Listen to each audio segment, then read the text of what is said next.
Pernahkah kalian mengonsumsi daun semanggi?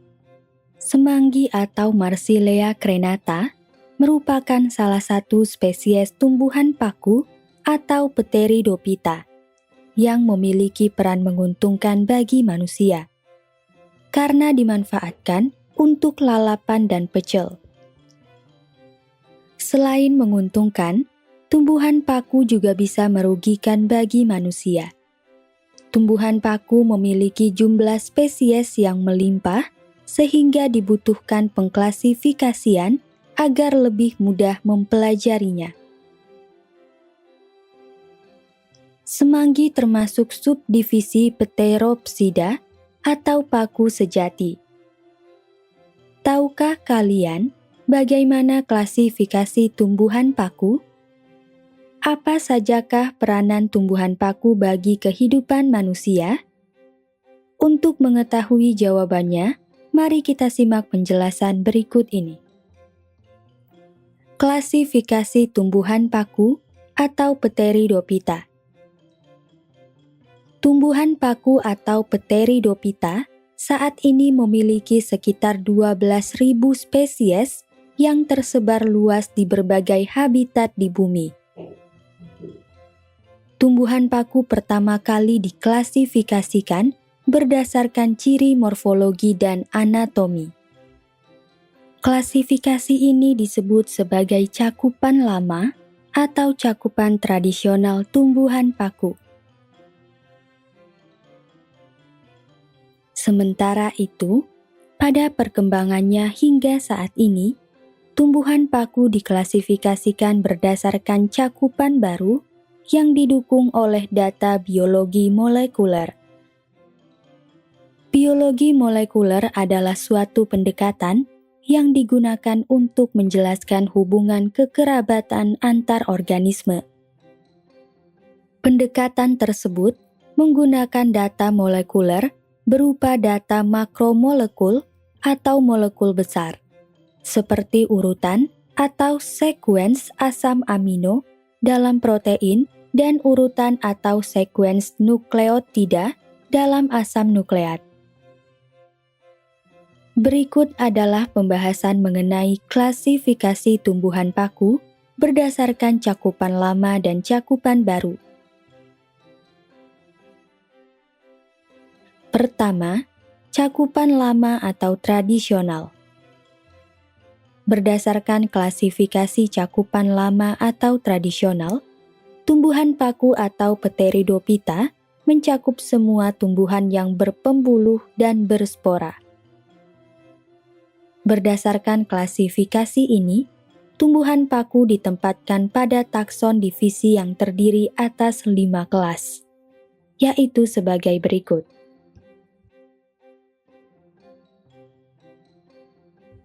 Psilotinae, contohnya paku telanjang atau Psilotum nudum.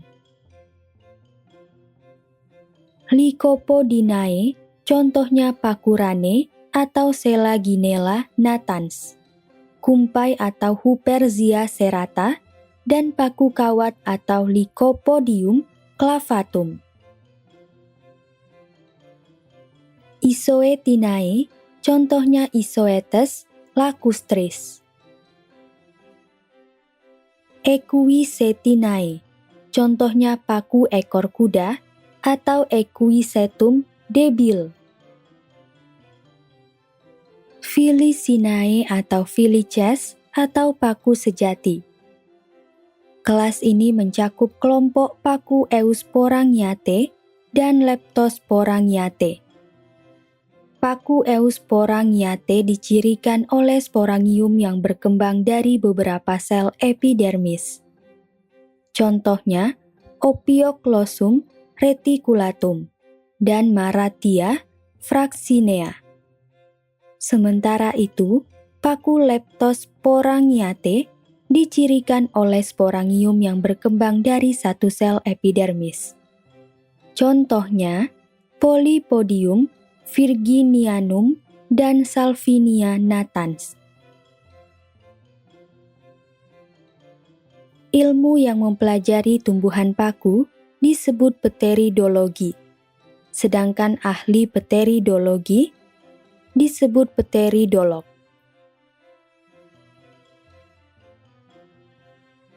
Pada klasifikasi cakupan lama, para pteridolog juga berhasil mengklasifikasikan tumbuhan paku menjadi 4 subdivisi, yaitu Psilopsida atau paku purba, Lycopsida atau paku kawat, Sphenopsida atau Equisetopsida atau paku ekor kuda, dan Pteropsida atau paku sejati. Pada pembelajaran ini, kita akan membahas lebih lengkap mengenai klasifikasi cakupan lama tumbuhan paku yang terdiri atas 4 subdivisi. Mari kita bahas satu persatu sebagai berikut. Pertama, Psilopsida atau paku purba atau paku telanjang. Tumbuhan paku purba yang masih hidup pada saat ini diperkirakan hanya tersisa 10 hingga 13 spesies. Paku purba hidup di daerah tropis dan subtropis.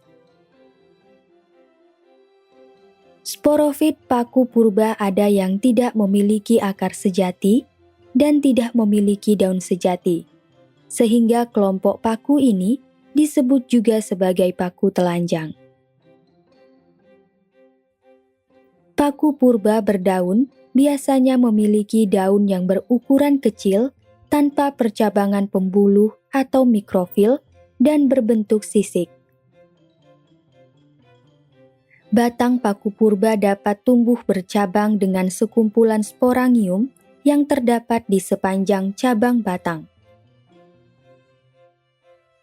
Pada umumnya, paku purba bersifat homospora atau menghasilkan satu jenis sporangium dengan satu jenis spora yang memiliki bentuk dan ukuran yang sama. Gametofit paku purba memiliki antheridium dan archegonium dalam satu individu atau bersifat biseksual.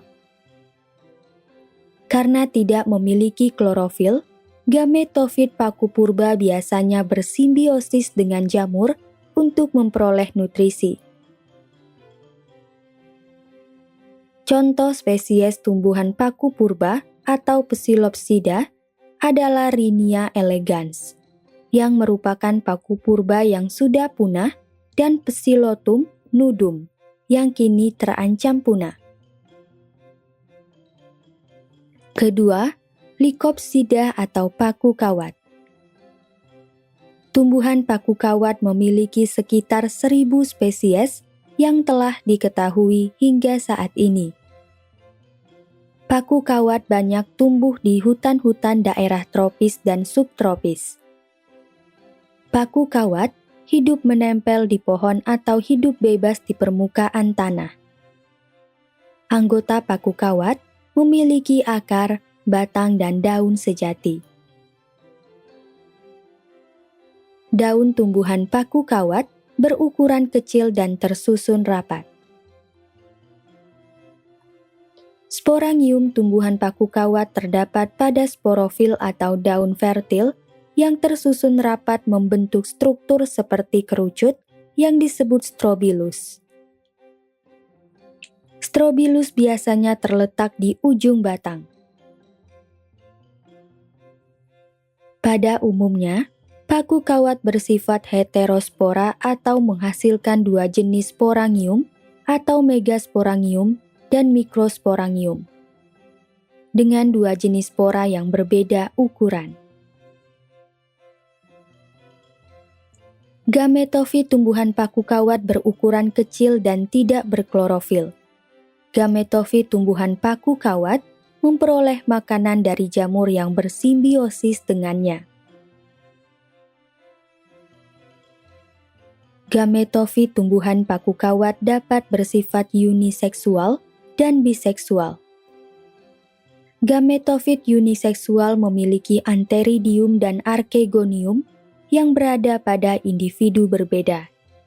Sementara itu, Gametofit biseksual memiliki antheridium dan archegonium yang berada pada satu individu. Contoh spesies tumbuhan paku kawat atau Lycopsida adalah Selaginella tamariskina atau Asparagus fern dan Lycopodium clavatum. Ketiga, Spenopsida atau Equisetopsida atau paku ekor kuda. Saat ini hanya tersisa sekitar 25 spesies dari subdivisi Spenopsida atau Equisetopsida. Seluruh spesies tersebut berasal dari genus Equisetum. Habitat utama paku ekor kuda adalah daerah lembab di wilayah subtropis. Tinggi rata-rata anggota paku ekor kuda kurang dari 1 meter. Tetapi ada juga yang dapat mencapai ketinggian 4 meter atau lebih. Tumbuhan paku ekor kuda memiliki akar, batang, dan daun sejati. Batangnya beruas-ruas dan di setiap ruasnya dikelilingi daun kecil seperti sisik. Equisetum disebut paku ekor kuda karena bentuk batangnya seperti ekor kuda.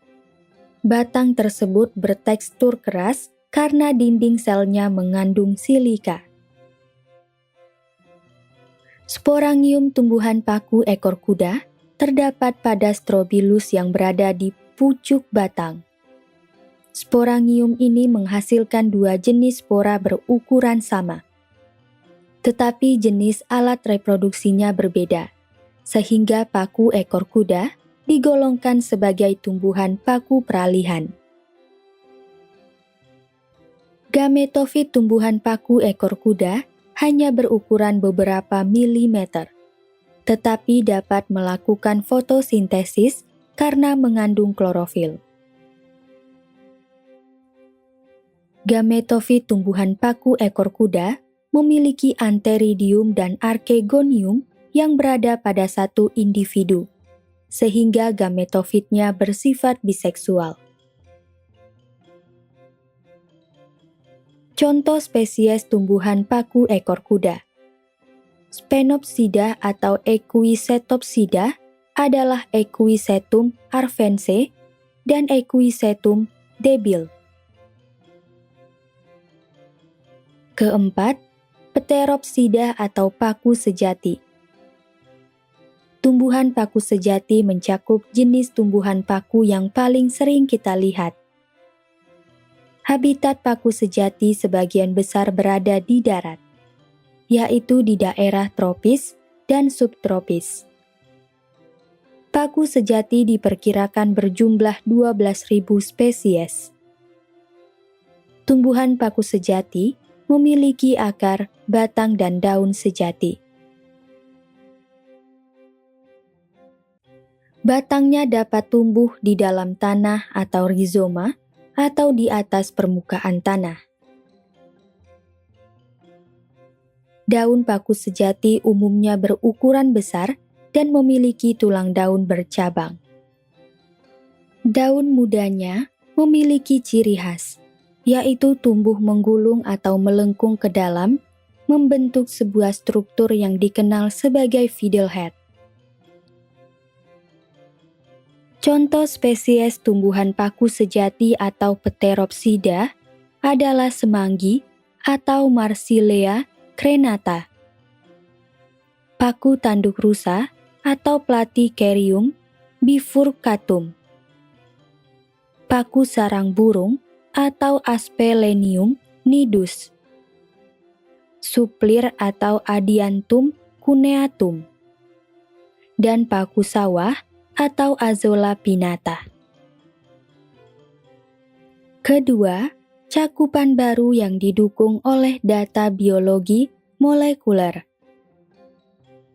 Pada perkembangannya, hingga saat ini, tumbuhan paku diklasifikasikan berdasarkan cakupan baru yang didukung oleh data biologi molekuler.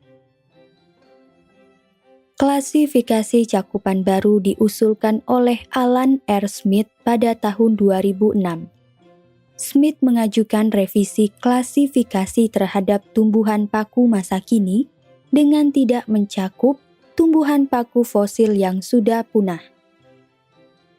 Revisi tersebut dilakukan berdasarkan data morfologi yang didukung oleh hasil analisis molekuler, berupa urutan atau sekuens DNA plastid atau organel sel tumbuhan tempat berlangsungnya fotosintesis. Berdasarkan usulan ini, kelas Lycopodidae dan Isoetinae dianggap sebagai tumbuhan berpembuluh yang pertama kali terpisah dari tumbuhan paku yang lain, sehingga dikelompokkan dalam divisi tersendiri, yaitu Lycopodiophyta. Divisi ini tidak dianggap sebagai tumbuhan paku, sehingga disebut dengan kerabat paku atau fern allies. Sementara itu, tumbuhan paku sejati dan tumbuhan berbiji berada pada kelompok lain yang disebut Eupilophyta. Berdasarkan sistem klasifikasi cakupan baru, tumbuhan paku atau Pteridophyta hanya mencakup paku sejati yang berada pada divisi Polypodiophyta. Peranan tumbuhan paku atau Pteridophyta bagi kehidupan manusia. Setelah mempelajari klasifikasi tumbuhan paku atau Pteridophyta, kita juga harus mengetahui peranan tumbuhan paku bagi kehidupan manusia. Tumbuhan paku dapat memiliki peran yang menguntungkan maupun peran yang merugikan bagi manusia. Pertama, peran tumbuhan paku yang menguntungkan. Tumbuhan paku memiliki peran yang menguntungkan bagi manusia dalam berbagai aspek kehidupan. Beberapa spesies tumbuhan paku yang menguntungkan adalah sebagai berikut. Tumbuhan paku untuk tanaman hias. Beberapa spesies tumbuhan paku dimanfaatkan sebagai tanaman hias karena keindahan dan keunikannya. Tumbuhan paku hidup di tempat yang teduh dan lembab, sehingga tumbuhan paku dapat ditanam baik di dalam maupun di luar ruangan. Tumbuhan paku juga dapat ditumbuhkan di dalam pot, di atas tanah, atau ditempelkan ke pohon. Beberapa contoh paku hias adalah Suplir Himalaya atau Adiantum venustum, Kadaka atau Asplenium scolopendrium, dan pakis perisai tembaga atau Dryopteris erythrosoral. Tumbuhan paku untuk obat-obatan. Beberapa spesies tumbuhan paku dimanfaatkan sebagai obat-obatan.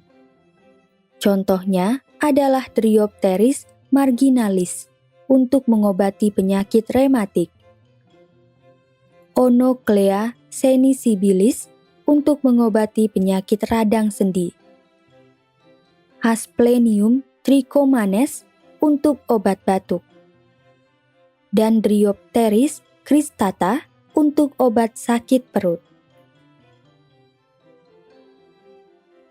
Tumbuhan paku untuk bahan makanan. Beberapa spesies tumbuhan paku dimanfaatkan sebagai bahan makanan berupa sayuran. Contoh tumbuhan paku yang umum dikonsumsi masyarakat Indonesia adalah semanggi atau Marsilea crenata, yang dimanfaatkan sebagai bahan lalapan dan pecel. Selain itu, fiddleheads atau daun muda tumbuhan paku yang menggulung juga dimanfaatkan sebagai bahan makanan, seperti gulai pakis dari Sumatera Barat. Daun tumbuhan paku muda ini memiliki kandungan omega 3 dan 6 serta zat besi yang tinggi, sehingga baik untuk kesehatan. Tumbuhan paku untuk pupuk hijau. Tumbuhan paku juga dimanfaatkan sebagai pupuk hijau. Contohnya adalah Azolla pinnata yaitu paku akuatik yang bersimbiosis mutualisme dengan bakteri hijau biru Anabaena azolae. Hazola pinnata menyediakan habitat bagi Anabaena azolae, sedangkan Anabaena azolae menyediakan nitrogen bagi Hazola pinnata. Anabaena azolae dapat mengikat nitrogen bebas dan mengubah nitrogen menjadi bentuk yang dapat dimanfaatkan oleh tanaman lain. Hal ini dapat meningkatkan pertumbuhan tanaman lain yang hidup di habitat yang sama dengan Hazola pinnata. Kedua, peran tumbuhan paku yang merugikan. Selain memiliki peran menguntungkan, tumbuhan paku juga dapat menimbulkan kerugian bagi manusia. Kerugian tersebut dapat berupa kerugian materi, ancaman bagi kesehatan atau penurunan kualitas sumber daya alam yang tersedia bagi manusia. Beberapa spesies tumbuhan paku yang merugikan adalah sebagai berikut. Bracken atau eagle fern atau Pteridium aquilinum. Bracken atau eagle fern dengan nama ilmiah Pteridium aquilinum merupakan spesies paku terestrial yang biasanya ditemukan di daerah subtropis. Paku bracken mengandung senyawa petaquilosite atau PTQ yang dapat menimbulkan keracunan pada hewan. Hewan pemakan rumput seperti kambing dan sapi seringkali tidak sengaja memakan daun tumbuhan paku ini, sehingga mengalami keracunan hingga akhirnya mati. Gejala-gejala keracunan yang umum pada sapi adalah demam, penurunan berat badan, kesulitan bernapas, dan pendarahan. Jika gejala-gejala tersebut sudah muncul, hampir dapat dipastikan bahwa hewan ternak tersebut akan mati karena sistem organ tubuhnya sudah rusak. Senyawa petaquilosite atau PTQ juga bersifat karsinogenik atau memicu kanker pada hewan dan manusia. Hewan ternak yang sering memakan bracken akan mengalami peningkatan risiko terkena kanker. Dalam jangka panjang, hal tersebut dapat mengakibatkan kematian pada hewan ternak. Akibatnya, para peternak akan mengalami kerugian. Kiambang atau Salvinia molesta. Kiambang atau Salvinia molesta adalah paku akuatik yang menjadi gulma tanaman padi. Gulma adalah tumbuhan yang keberadaannya tidak diinginkan di sekitar tanaman budidaya, karena menghambat pertumbuhan, mengakibatkan penurunan kuantitas dan kualitas produksi, serta menjadi pembawa hama dan penyakit pada tanaman budidaya. Kiambang banyak terdapat di sawah, kolam, sungai, dan danau. Gulma ini akan memanfaatkan air, cahaya, nutrien, dan ruang tumbuh yang seharusnya digunakan oleh tanaman budidaya, misalnya tanaman padi. Selain itu, tumbuhan ini dapat berkembang biak dengan sangat cepat, hingga menutupi seluruh permukaan badan air. Hal ini menyebabkan cahaya matahari tidak dapat mencapai bagian dalam perairan, sehingga alga dan tumbuhan air tidak dapat berfotosintesis dan menghasilkan oksigen. Akibatnya, berbagai makhluk hidup yang ada di dalam perairan tersebut dapat mengalami kematian. Hal ini dapat menurunkan kualitas air sehingga tidak dapat dimanfaatkan warga dan merugikan nelayan atau warga sekitar yang memanfaatkan perairan tersebut untuk mencari ikan.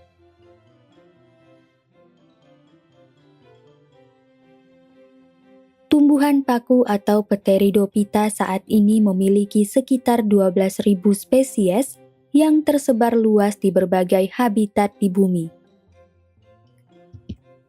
Tumbuhan paku pertama kali diklasifikasikan berdasarkan ciri morfologi dan anatomi. Klasifikasi ini disebut sebagai cakupan lama atau cakupan tradisional tumbuhan paku. Sementara itu, pada perkembangannya hingga saat ini, tumbuhan paku diklasifikasikan berdasarkan cakupan baru yang didukung oleh data biologi molekuler. Pada pembelajaran ini, kita telah membahas lebih lengkap mengenai klasifikasi cakupan lama tumbuhan paku yang terdiri atas 4 subdivisi, yaitu Psilopsida atau paku purba, Lycopsida atau paku kawat, Sphenopsida atau Equisetopsida atau paku ekor kuda, dan Pteropsida atau paku sejati. Tumbuhan paku memiliki berbagai peran, baik peran yang menguntungkan maupun peran yang merugikan bagi kehidupan manusia. Beberapa peran tumbuhan paku yang menguntungkan adalah sebagai tanaman hias, sebagai bahan obat-obatan, sebagai bahan makanan, dan sebagai pupuk hijau. Sementara itu, beberapa peran tumbuhan paku yang merugikan adalah membahayakan kesehatan manusia dan hewan, serta menjadi gulma.